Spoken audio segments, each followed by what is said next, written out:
کسی زمانے میں ایک خوبصورت سلطنت تھی جس کا نام نورستان تھا۔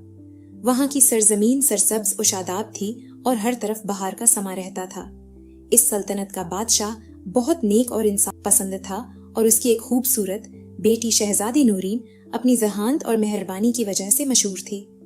شہزادی نورین ہمیشہ اپنے عوام کی بھلائی کے بارے میں سوچتی رہتی تھی۔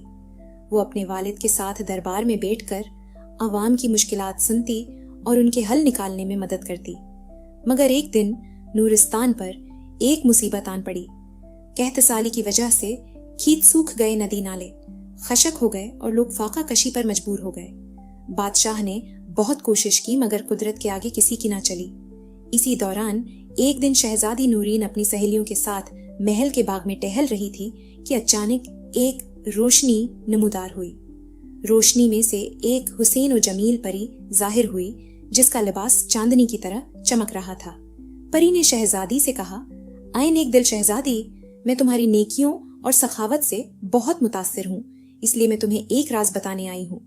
اگر تمہارے باغ میں سونے کے سکوں کا درخت لگ جائے تو تم اپنی سلطنت کو غربت سے نکال سکتی ہو۔ یہ سن کر شہزادی حیران ہو گئی اور بولی، یہ کیسے ممکن ہے؟ سونے کے سکوں کا درخت؟ ایسا تو میں نے کبھی نہیں سنا۔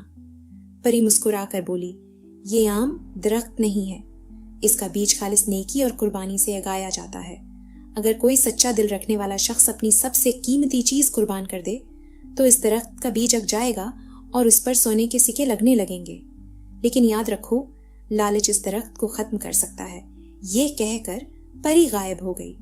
شہزادی نورین نے یہ بات اپنے والد سے کہی مگر وہ حیران رہ گئے۔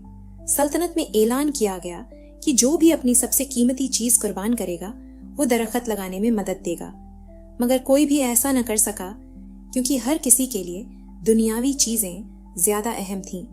اسی دوران ایک بہادر شہزادہ تیمور جو نورستان کی سرحد کے قریب کی سلطنت کا وارث تھا، یہ خبر سن کر دربار میں آیا اور کہنے لگا، میں اپنی قیمتی چیز قربان کرنے کے لیے تیار ہوں کیونکہ میں نورین کی نیکیوں کا احترام کرتا ہوں اور چاہتا ہوں کہ اس کی سلطنت پھر سے خوشحال ہو۔ سب لوگ حیران رہ گئے کہ شہزادہ تیمور کیا قربانی دے گا۔ اس نے اپنی تلوار نکالی جو اس کے والد کی نشانی تھی اور کہا، یہ میری سب سے قیمتی چیز ہے جو مجھے ورثے میں ملی ہے، میں اسے اس سلطنت کی بھلائی کے لیے قربان کرتا ہوں۔ جیسے ہی تیمور نے اپنی تلوار درخت کی جڑ میں گاڑی، زمین ہلنے لگی اور ایک ننھا سا پودا نمودار ہو گیا۔ سب حیرت سے دیکھنے لگے کہ وہ پودا تیزی سے بڑھنے لگا اور دیکھتے ہی دیکھتے ایک شاندار درخت بن گیا جس کی شاخوں پر سنہری سکے چمکنے لگے۔ شہزادی نورین اور بادشاہ بہت خوش ہوئے۔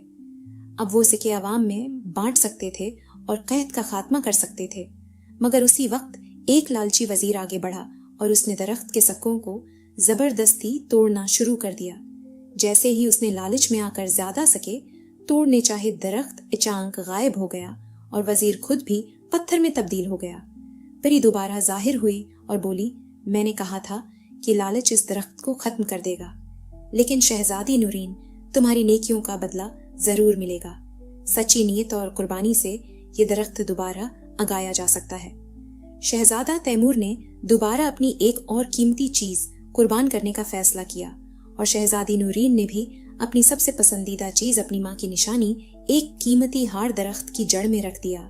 یہ دیکھ کر درخت پھر سے اگنے لگا اور پہلے سے بھی زیادہ خوبصورت اور شاندار بن گیا۔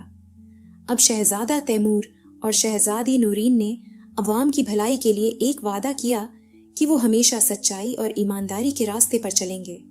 اس واقعے کے بعد نورستان پھر سے خوشحال ہو گیا اور شہزادہ تیمور اور شہزادی نورین کی شادی کر دی گئی۔ وہ دونوں مل کر اپنی رعایا کی خدمت کرنے لگے اور ہمیشہ کے لیے یاد رکھے گئے کہ سچائی، قربانی اور نیکی ہمیشہ فتح پاتی ہے۔